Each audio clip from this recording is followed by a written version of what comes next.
Big up, guys. Big up. What a game. What a game. We lost 3-0 against Bournemouth. Dreadful game. Terrible game.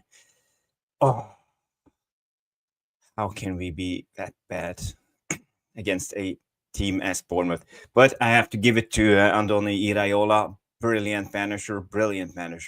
And how he set up this team. Hard-working team, always. And the headline of the show is hard work beats talents every time if talents doesn't work hard. So it's very easy, We saw these players fully committed to Andoni Iraiola's setup. Hard work, never bluffs, never stops, always pushing on. And they are a solid, hardworking team where everybody gives their all. No one hides, no one shrinks. Everybody takes responsibility. They're fully committed in every aspect of the game. And I have immense respect for Andoni Iraola and the way he got his team playing.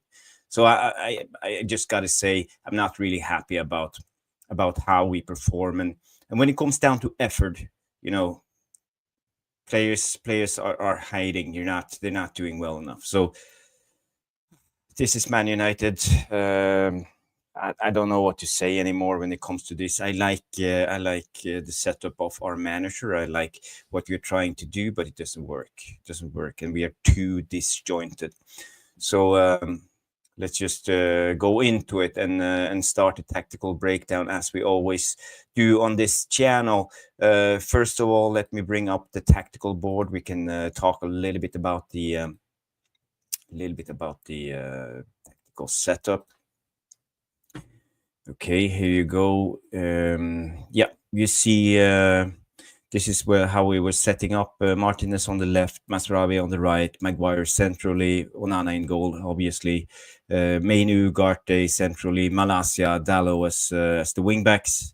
Bruno and Ahmad playing as the roaming players, number 10, half-space players, and Xerxes up front. Yeah, and I think it was a lot of things that didn't work today. First of all, I would say that the combination play in between these two guys, Ahmad and Dalot, wasn't working at all. Kirkes and Dango outworked them, and you saw Ahmad losing confidence, especially in the first half against Kirkes. Kirkes was matching his pace all the time and working hard and leaving actually no room for Ahmad. And I think that was one of the key elements of this Andoni Iraola system, trying to neutralize Ahmad because he's obviously our biggest threat a lot of the time. On the other side, we had Malacia. You could see he has been playing football for a long time, and it's a big issue for Malacia. Guys, if you are in the comments, leave some comments, say hello, and give me your instant reaction on the game. And if you're on X, come over to YouTube and share your thoughts. Okay, let's go back to it. So Malacia had big troubles against Semenyo. Semenyo is a brilliant right winger. Adams is also hardworking. Smith as fullback did well. Evan Nilsson roamed in this area, and you could see a lot of times when Semenyo dropped down to be available in their build-up play, Malacia couldn't keep up. He was 1 meter behind all the time, and only trying to react on Semenyo's movement. And he's not into it as we have getting used to. At least Masraoui when he plays fullback, and sometimes Dalot defensively. So that was a big issue. And we did today play a lot of long balls from Maguire into the channels. And Bruno took a lot of runs into these channels to try to exploit it. And Maguire, a lot of the time giving the ball to Bruno, and the combination play between Bruno and Malacia didn't work at all. They look really disjointed in how they play football. So let's just I see Lilis is in the house. Big up. Lilis comes in with a comment. Let me read some comments through. Jarvis, F this team, these players are rubbish. Yeah, I in a way agree. You know, I'm getting frustrated with these guys. It's not looking good. It's not looking good. Box comes in and say lost a combination of 6-0 to Bournemouth at 2 home last 2 fixtures. Yeah, it's dreadful. It's dreadful. You know, and are we coming to a point where we really are starting to realize it wasn't all on Ten Hag? Because I see the quality of these players. They are bottlers. They are bottlers, and they hide whenever they can. And you know, everybody can show up against Manchester City and perform, but you have to do the same when you play against Nottingham Forest, when you play against Bournemouth, when you play against Spurs, when you play against other teams. You can't just be a player coming in and perform against the big teams when things really matters, because every game matters, every duel matters, every ball matters, and we got to get instilled this attitude into this group of players. It's not good enough. Lily says people blaming Baindir we lost to Spurs. Onana is the worst goalkeeper I've seen in my life. Amorim will be sacked in 2 years. Well, I'm not sure about that prediction, but who knows? These players are familiarly known for throwing managers under the bus. Box comes in and say, gonna take a long time to build a team to be successful in this system. A lot more tough days to follow. And yeah, I think we just gonna strap in for a tough ride. It will be a difficult difficult season, and maybe next season too. We need heavy investments into this team to get this group working. And I think it's all about also the culture. Now we have seen we're bringing in new players and the culture remains the same. So that's one of the big issues. We have to change the culture too. Lily says, from today, I just quit United. I'm not interested. Jarvis, I had enough. Oh, yeah, you know, tough times, good times. You just got to stick through it. You know, it will be difficult.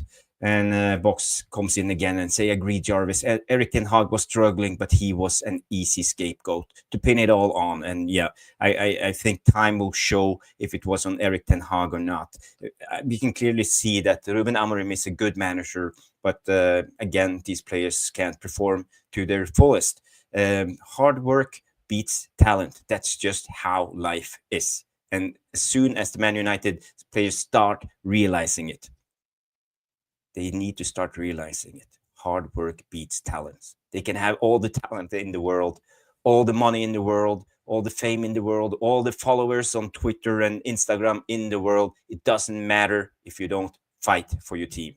So this is the culture we need to install in this group of players. The good thing is, I would say on the positive, Amorim actually are exposing a lot of these dross players. He's exposing them, you know, because he's not giving in to his tactics. He's trying his thing, but it doesn't work. So we can clearly see now it's down to the quality. Let's just go back to the hit the likes, people. Hit the likes. Help me out. I'm newly started this channel, and yeah, I'm just trying to build the community. We have at the moment 8 people watching on YouTube, 30 people watching on X. Thank you. I appreciate it. I'm really happy about you guys supporting me and coming in and helping me build this this community. And you are a part of it. It's not me, it's you. Okay, let's go back to the tactical part. Burba is in the house. I want to say hi to Burba. Hey, bud. Hey, bud. Burba, what's your thoughts? Are you happy with the game? Are you disappointed by us losing again at home 3-0 against Bournemouth? How is it possible? Andoni Iraola, brilliant manager. And I said this in my lineup reaction. This is just the way it is. Andoni Iraola is one of the better managers in the Premier League. I've been saying it for a long, long time. I thought he was the guy we should go for, but I'm not saying I'm unhappy with Amorim because he's a good manager. But Andoni Iraola, he has the Premier League experience. Hani Abdrabo, sorry for slating your name. Let me call you Hani. Hani, I'm with you. Good luck from Egypt. Big up from Egypt. Happy to have you on board. A lot of good players from Egypt. Mo Salah, for instance, good player, good player. But not only him. What's the name of that legend from that Egypt team, World Cup 1990? Hussein Hassan, I think his name was. Striker. I think he was brilliant. Big up, Honey. Big up. Good to have you in the house. And Lightning is in the house. He say, I actually blame this loss mostly on the manager. Yeah, interesting, interesting. Give me your thoughts. Why? Why? Because I'm really interested in hearing your point on why and what Amorim did wrong. And Burba says, "I'm disappointed, bro. Hope things gets better soon before people turn on the manager." And yeah, I think that's one of the most important things. People can't turn on the manager now. We need to stick with Amorim because we can't let these players win yet another time and throw another manager under the bus. That's my biggest fear. And again, the players will go home free, smiling all the way to the bank and the social media accounts and their entourage, going to Belfast and having fun. It's not all about that. It's us as fans who are hurting, and I think now it's a moment we have to stick with Amorim. Smithy comes in and say, "Big up, Smithy." Smithy number one is say it's getting really embarrassing now. These players are clueless. I feel sorry for Amarim. Yeah, that's the same as me. I feel sorry for him. And Hani comes in and say, "Yes, Hussam Hassam." Yeah, I remember. I remember. I'm an old guy. I'm in my mid-40s, so that was when I was younger and followed football closely. And Hani comes also in with an uppercut to Bruno and say, "I don't think Bruno can be captain anymore." Um, yeah, who else should be captain then? Give me a shout. Who's your captain alternatives in this squad? Maybe the Ligt. I don't see many others. And Nash M87 come in and say, Masrao is showing us why we got to why we got him so cheap. What a rush of blood to his head with that tackle. Yes. When you have played football for many years, if you make a mistake, you got to trust your teammates to fix it for you. And that's how football is. Because if you try to fix it yourself, you go in with rash decisions. You could see it against Manchester City when the fullback Mateus Nunes had the dreadful pass back to the goalkeeper. Ahmad intercepted it, and Mateus Nunes totally blacked out. He tried to fix it himself. And you know what you do when you do rash decisions? You make penalties. This is what Masraoui needs to understand, because he had security. Lenny Yoro was behind him. So this is just something to learn from football. And if you play the game yourself, you have to trust your teammates to fix up your fuck ups. That's just the way it is. Let me go back to the tactical board, and let's just talk about the game a little bit more. So, as I said, the long balls from Maguire into the channels. Bruno was always running into the outer channels, receiving the ball, but his combination play with Malacia didn't work, so it stopped here a lot of the time. But Maguire kept banging the balls into this channel. So I don't think Maguire should have done that. I think he should have trusted the midfield and tried to pass the ball through the midfielders and let them carry the ball, and then shift the play to the other side, as we saw a lot of the times against Spurs. So I don't think Maguire really did well as the central center back playing out from the back. He didn't do his job as we are used to with a player like him. And Ahmad also struggled extremely against Kirkis, and you could see it in Ahmad's play during both the first and the second half. He started wandering inside. He was sometimes all over on Bruno's side just to create himself some space and get away from Kirkis, because Kirkis was actually dominating Ahmad today, I would say. I mean, I'm really impressed by Kirkis. What a player. And he's on free this in the summer transfer window, and we should definitely go for a player like Milos Kirkis. Never mind his hairdo, but he's a great player anyway. Pace, he has a deadly cross, and he's really aggressive, and he has a lot of stamina. He can run for full 90 minutes, totally sprinting. So that's the type of players I would like on my team. Let's go down to some pictures from the game. So let's go to the goal and look at the goal from the game. It was obviously a set piece, as we have gotten used to with this team. But I would say there was a rash decision from Malaysia, so they got the free kick. There were no. Why did he tackle? You know, he he's on his way to the corner flag. He could have just taken space and depth and had control on that guy, or most likely came with a bit so high pace that the ball would have gone out of the sideline, so they would just get the throw in. But Malaysia did this rash tackle, and obviously they got a free kick. And this is what you get from players who have been out of football from a long time. And you could all see Malaysia was totally disjointed today from the rest of the team, and the tempo of the Premier League is totally off. He's totally off. He struggled in both ends of the pitch. So I think it was the right decision to sub him after halftime. So then again, we have the set piece. This is where the set piece comes from. Malaysia is the only one standing out there, and this is our setup. We have Xerxes in the middle and Harry Maguire. Those are the two main guys having the zonal defensive responsibility, and I would say the rest of the guys are man marking. And you can see Bruno here and Kobe Mainu on the first area. And again, the cross comes in. And I think it's this guy who scored, who's on Xerxes, the Dutch Spanish under 21 centre back. You can see he's clearly marked, but it's a good cross. He whips it in. It comes in low and hard, and he jumps up. Oh yeah, you see him here getting some space from Xerxes. Xerxes probably should have done better. This is the ball, and here you see him jumping up. Next instance, you see he hits the header.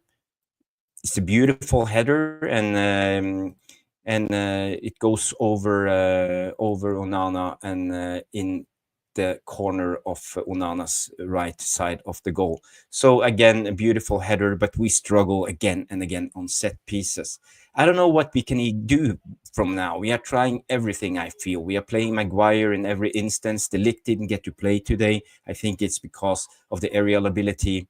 They have this guy, the Ukrainian guy, and this Spanish under 21, both tall players, brilliant in the air. And I think I think Amorim was really afraid of the aerial duels, and we saw what we got.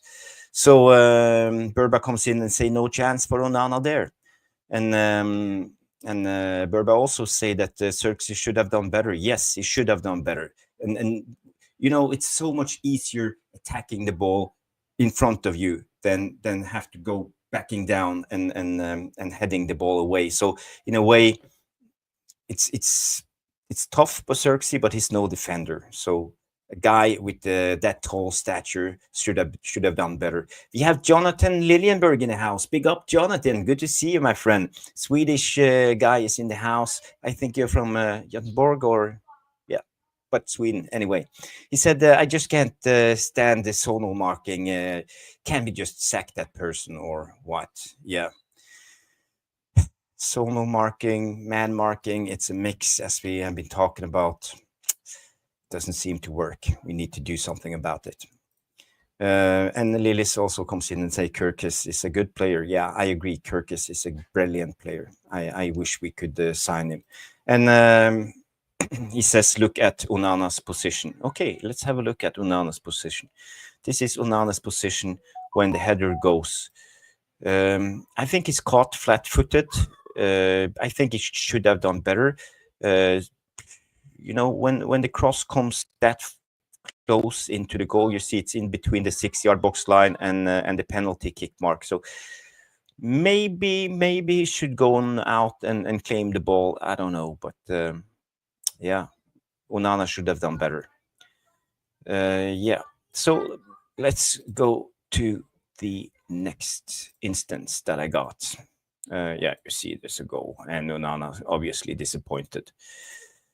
Let's see what I got here. It's in the 36th minute. Bournemouth are playing out from the back.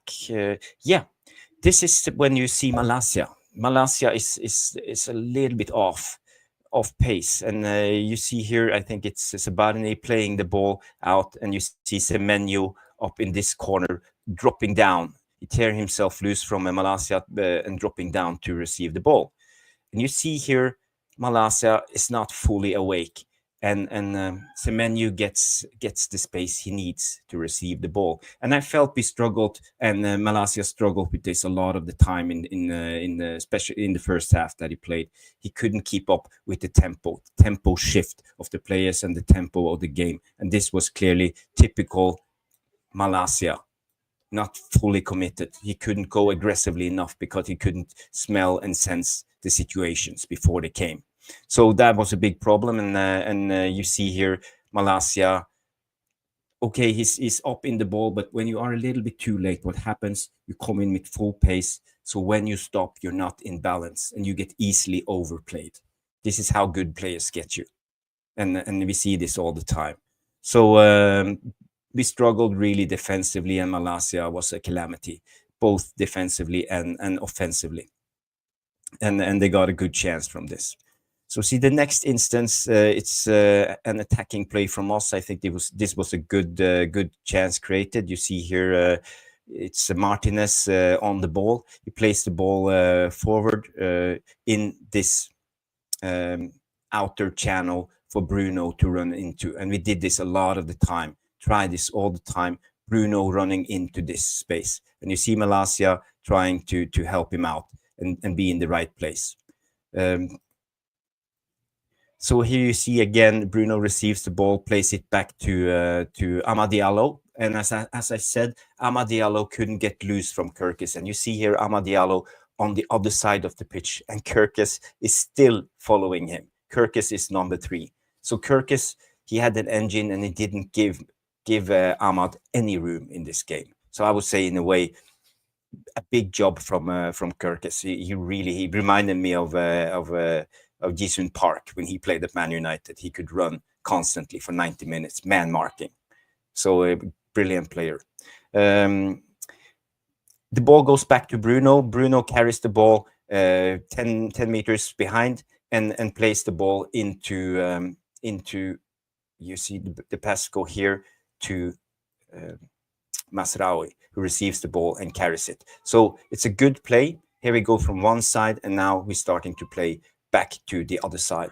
And now Masraoui carries the ball. He goes out to Dallo.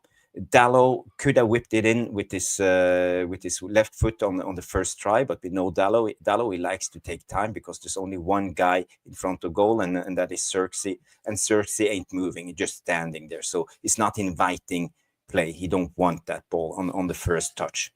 It's good from Dallo. He takes the ball inside, and the movement here is from Amad. Dallo goes here, and Amad goes here. So you see opposite movement, and that's brilliant. And he lays off the ball in between the Bournemouth defenders for Amad to receive. Good play from us this instance. Amad receives the ball, but he's under pressure, and guess who? It's Kirkes who's on Amad, never giving him any space. So Amad can't take the shot, but Amad controls the ball well and gives it back to Bruno, who comes in late in the box. So the cutback pass comes here into to Bruno, who has a clear chance to shoot on goal. And I think this was one of our biggest chances in the game, beside the Amad shot early in the first half. And I think we should have scored on this one. Bruno has a lot of time, and he sets the shot outside the box, outside the goal. So his shot goes here. But it was close, and we saw tendencies in the game, and how we wanted to build up from one side to the other. But playing against a hardworking Bournemouth team, you see here how many guys they are defending: 1, 2, 3, 4, 5, 6, 7, 8 guys, always working hard. And you see 2 of them dropping down trying to block the shot. So it was difficult for us to even get the chance. And this is what you get from Andone Iraola: hardworking and hardworking and well organized. So let me take some comments before we go to the next instance. Day147 come in and say, "Hard Jarvis, badly set up team again, in my opinion." Yes, I think the setup from Amorim wasn't good. I think he tries to rotate, but now I think he's overdoing it a little bit too much. Rotating and playing Malaysia, especially. I don't think Malaysia had a good game. And others, it's not only on Malaysia, but we need to improve. And Burba comes in, say it's worrying how bad we are at both defending and taking set pieces. Yes, it's indeed worrying. Lilis comes in and say we have 12 likes. Thank you, guys. Thank you to all 12 of you liking the video. And if you haven't liked, please like the video. Subscribe if you haven't. There will be more tactical stuff from Jarvis on Tactical Devils. And hopefully Stu will join me tomorrow on Jarvis's Quarter. So guys, tune in. Let's see. And the box comes in and say Ahmad hit quite few wide today. Yes, his shooting was terrible. I think he lost his confidence because of Kirkis. Milos Kirkis is a great fullback, and I think he took Ahmad, today and played him out of the game. Jonathan comes in and say, "Do you think that we get Jokenes? I would in? Would that even make us better? Question mark. I think, but we need so much more IQ players, and I think also that's correct. Jokenes can help us. I think Jokenes's movement, he goes into the wide channels and leave space for our number 10s to roam in front of goal and create play. So we lack this from especially Højlund. I think he has tendencies to run straight on goal and not angle his runs. And we have Mark in the house, comes in. Big up Mark and says, "Big up Jarvis." Big up. Nice to have you in the house. And DC comes in with a brilliant comment: "No Rashford to scapegoat today." Yeah, it's true. We can't complain about Rashford. What are we going to talk about then? Okay, let's just go back to more footage from the game. I'm just gonna check out really what I have here. Yeah, it's this instance. It's again about let's see what we have here. It's in the 45th minute. Yeah, it's in the end of the first half. You see a long ball here coming from Harry Slabby Maguire in the channel where Bruno likes to run into. Here you see Bruno waiting for the ball. Again, we did that a lot of the time, and I don't think it was the right structure. We should have played the ball through the midfield and carried the ball to one side and shifted it to the other, as we did against Spurs. Bruno runs down into this channel here. He receives the ball, but it's difficult when you angle your body this way and you don't have much help from Malaysia. Malaysia lobs the ball over to Bruno, but again, you see here Bruno's run. Bruno's run is here. You know what Bruno is doing? He's dragging the defender. I think it's I don't know his name. One of the DMs opens up this space. So in this instance, Malaysia shouldn't play the ball over here, but this is what you get: bad decisions from Malaysia. Malaysia should have taken down the ball and carried into this area, because Bruno opens up this space. It's not rocket science. It shouldn't be that hard. And I think this is what Amorim likes to do. It's a third man run, and he shouldn't play on Bruno because Bruno can't do anything with that ball. again, I would say this is the weaknesses you get when you have Malaysia going forward. Bruno receives the ball, but you see here, what can Bruno do in this instance? Is closely marked. The DMs of Bournemouth track him down. There's nowhere to go, and obviously, you know what happened in the end. Bruno loses the ball. So this is the game for me. Again and again, we did the same mistake, and we didn't set up in the way we should have. I don't know if you guys saw this. Bruno running into the outer channels, long balls from Maguire, and bad play from Malaysia. I couldn't give him any cover and didn't do the right decisions. I'm not pinning this on Bruno exactly, but it's about the combination play in between those two guys, and it didn't work. In my first half thoughts, I wrote down that Malaysia needed to come off. He couldn't keep up with the tempo, and he needed to get his play with Bruno to be better. And Ahmad struggled. He was unable to shake off Kirkis, and he found it hard to get involved into the game. And the disjointed play, the combination between Bruno and Malaysia, that was off, and it was really impacting Bruno's game. And again, Maguire's long balls, he needed to stop targeting the left channel with his long passes and actually start to show more courage and trust the ball through our midfielders. This is what we need to do. We need to start playing football and not panic when the opposition team sets back, makes everything really compact, and makes it hard for us to break them down. We saw it against Nottingham Forest especially, and now we saw it again. It's a rerun of the Nottingham Forest game, only better quality from this Bournemouth team. And yeah, I'm not happy with the execution, and I think Amorim is not happy with the execution either. Let's go through some more comments. Day 147 comes in and say Amorim should not get a free pass. Masraoui centre back today, but played more as a wing back, which is it on Amorim, misprofiling players again. Yeah, it's a good call, but we know he's allowed to misprofile players because he needs to try them out and see them, and you can't just do it with a cameo of 45 minutes. You need to do it over and over again in more games, just to either clarify or expose the players if they are good enough to play in his system. And we have to give Amorim time in this system, because it will take time. He's unexperienced in the Premier League, and for me, I think he needs to learn the game too. And you can't underestimate any teams. Not Bournemouth, not Nottingham Forest, Manchester City. You can't underestimate anyone at this stage, because the level in the Premier League are that high.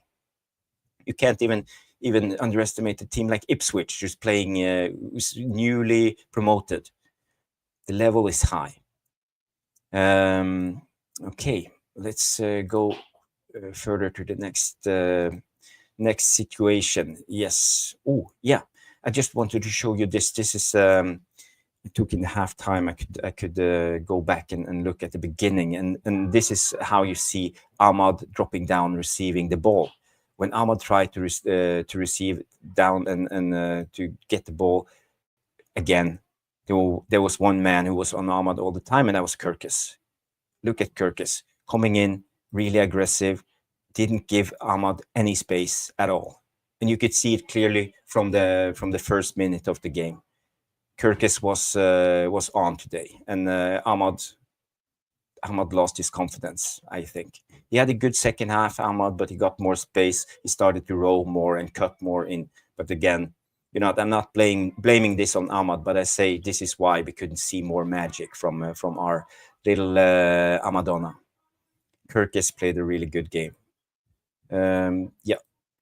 And this is the goal, the second goal. The second goal goes like this. Bournemouth are winning the ball high up the pitch. This is Masraoui. This is Kobe Mainu. And he lobs the ball over to, I think it's Kluivert. Yes. No, he receives this. This is the guy who receives the ball, the number 10, and he gives the ball to Kluivert. And now you see Masraoui misread the situation. He was too aggressive. He left too much space, and now he's trying to track back and win the ball. But the thing is, in this situation, you see here, Lenny Yoro is in the right spot. So it's not the worst of situations to be in, even though Masraoui lost his man. So he could be a little bit more relaxed. And he comes up to him. He's back in connection. But this is what players do. Good players, good technical players. Kluivert is kind of similar to Ahmad when he dribbles. He has this tempo shifts. He can stop with the ball and then accelerate again. And he did. In this situation. And Masraoui doing this headless tackle. He didn't need to tackle because you can see here Lenny Yoro is in position and Harry Maguire. So it wasn't all bad. Giving away a penalty in this instance in the 58th, beginning of the second half, should never have it happen. We can blame Masraoui. I'm not blaming him per se, but he needs to trust his teammates and don't give away easy penalties like that. So he fouled this man, penalty. The penalty goes, Kluivert scores 2-0, 60th minute. And I think the game was done by that second. It was over. It was done. So what do you guys think? Do you think Masraoui should have done something different in that instance? Was it unnecessary throwing himself down, doing that tackle? Get back to me. DC comes in and say Amorim knows not to underestimate club. He says so. Why does he think he can rotate an experiment without huge losses? Yeah, it's a good question. He needs to realize. And I have zero expectations this season just to avoid relegation. And I will say, same with me. I don't have much expectations. I will give Amorim a clean sheet. He can do whatever he wants this season, experiment, do whatever it takes to get his system and style working and expose whoever he wants to expose. If they're not good enough, they're not good enough. And we can deal with it this summer. But he needs to install his style and start playing football because we need results. We can't keep losing 3-0 at home against Bournemouth because this fan base will have their say. And we know it won't be long until we hear Amorim out, hashtag Amorim out. You see other channels starting to play the drums. And the knives will come out, at least the journalist, the British journalist. So, yeah. And Lilis comes in and say, go buy Curtis in January. I like him. Yeah, we should. But we can actually do a deal with him. No, we can't. We have to wait. But we can get him on free in the summer. So I don't think we will spend any money in our current situation. I think we are really struggling. And just to point that out, how much we are struggling financially now. It came out from New York Times today. An article on Man United that we will go on a tour after the season has ended.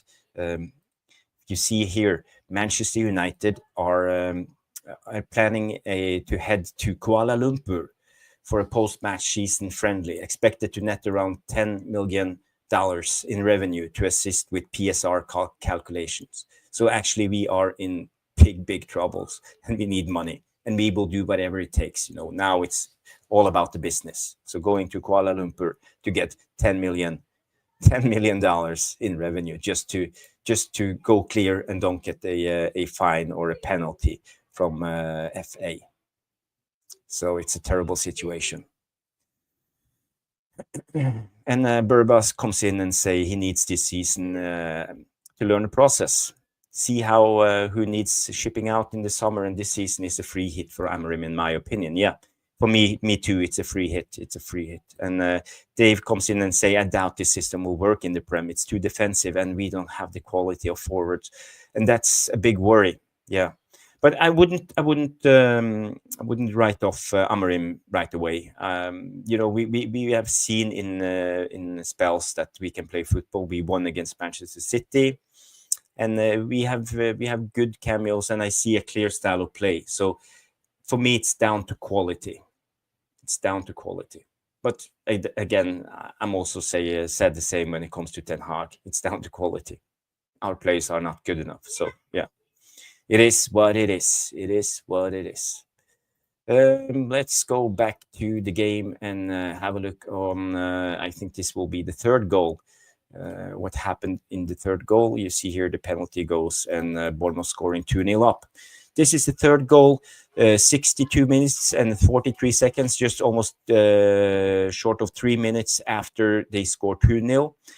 Kobe Mainu loses the ball centrally in the midfield. I think it's Sinistera who wins the ball high up the pitch. We are sitting in a high line, and you have Evan Nilsson, the Brazilian striker, up front here receiving the ball in the next instance. He carries the ball, but we are in control. We are 4 against 2, almost 5 against 2. So we have good control in this situation, but we can't seem to catch up with Evan Nilsson. Evan Nilsson does brilliantly. He holds on to the ball and wait for the overlap to come, but he keeps his pass. He don't play the overlap in the area where the overlap usually comes. In this area, he waits for Sinistera to run in here and plays the ball in between Bruno and I think it's Lenny Euro. So it's a brilliant pass from Evan Nilsson. You see here, you see he angles his run to come in between. So Evan Nilsson did great. He's a good striker. I have a big respect for him. I think he's done well in the Premier League this season. He plays the ball. I think it's Sinistera, or is it? Well, it's the other winger, I believe, the left winger. He drags the ball down to the byline and make a cutback pass into the central area. Good attacking play, very simple. 1, 2, 3 passes, and they are through on goal with a cutback pass, and he scores. But you can see they are 3 against 1, 2, 3, 4, 5, 6, 7 if you count Tunana. Our defensive play is not good. We look disjointed. Kind of remind me of the time. Remember last season under Ten Hag, we conceded a lot of goals in cut passes because we lose the ball in very dangerous areas. We are high up the pitch and we start panicking, tracking back, and we don't stop to think. We don't look around. We don't take out our man, and the defensive play is more about reaction and not taking care of the situation. And Bournemouth is 3-0 up, and the game is dead. There's nothing more to say. We are getting played off the park by this Bournemouth team. I give it to Andoni Iraola. I think he's a brilliant manager, and I think we need to improve. I'm not happy with this, so I don't know what more to say. This was my last photo from this game, and I think we need to start working better. I think a lot of these players are starting to get exposed. The manager bounce is starting to fizz out, and we don't give 100% anything anymore. And you see a lot of these players starting to drop their head when the tough gets going. So it is what it is.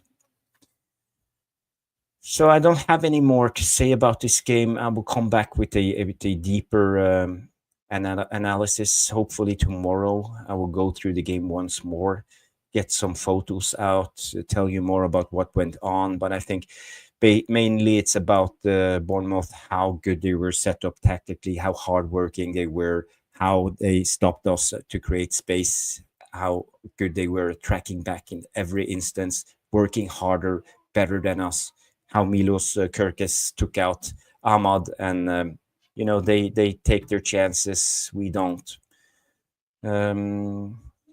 Let's go just quick to look at the stats from the game. This is the stats. I will end with this.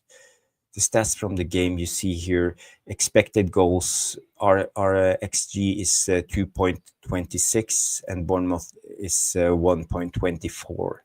And again, they win 3-0. So the result, in a way, feels a little bit over excessive, but I think we got what we deserved.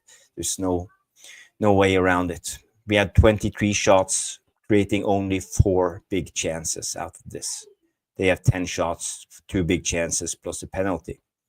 If you see the momentum of the game, we had the momentum, but we didn't do much with the momentum. That's my biggest worry. And you see here at the end of the game, Bournemouth sat back, defend the lead, and we tried to defend, but we were in a way toothless. We had a couple of shots, but it ended with a 3-0 game. So let's just see on the lineup who gets good results. You see here, FootMob gives Bruno 7.7, Mainu 7.1, and Ahmad 7.1. So actually they are, and Martinez 7.5. Onana gets a 4.8, dreadful from Onana. Masraoui gets a 6.0. Yeah, so, and Malacia 5.7. So Malacia had a bad game. And Xerxes 5.8. And Bournemouth's best player of this game was Kepa. He gets 8.9. I like this player, Dean Huijsen. He's Spanish, but I think he's Dutch too. He plays for the Spanish under 21 team, and he's actually played his ranks through Juventus, I believe, Juve. So he's a massive talent. And again, how do Bournemouth get their hands on players like this? Great talent, and he scored a brilliant header. Kirk's get a 7.3. Yeah, I think he had a better game than that. And Christie massively in the Scottish guy in the central of the midfield. What a day! Successful dribbles, 2 out of 5. But I want to see his defense. 4 out of 5 tackles won, 80% tackles won. Headers, 10 recoveries, 11 defensive actions, 57% ground duels. But he carried a lot of ground. So again, I give it to Bournemouth. Great game from them. So guys, that's the end of the show. Big up, Mick. No, I'm done. I have some things to do. So we can do something later. Send me a text if you like. Guys, thank you for tuning in. This has been Tactical Devils. Big up to DC, Lilis, Mick, Burba coming in. All the great comments. Dave. Who else do we have here? Jonathan Lilienberg in the house. All of you guys, Box, Smithy, Lightning, all of you. I really appreciate you tuning in for the tactical breakdown. Tomorrow night, 9 p.m. UK, we will do Jarvis's Corner, so you can be back on this channel or tune in on MUFC Realist TV. Me and Stu and friends. So have a good one. Bye. And by the way, leave a comment in the non-live section. It helps out the algorithms. Give me your thoughts on the game. Who was your man of the match? Have a good one.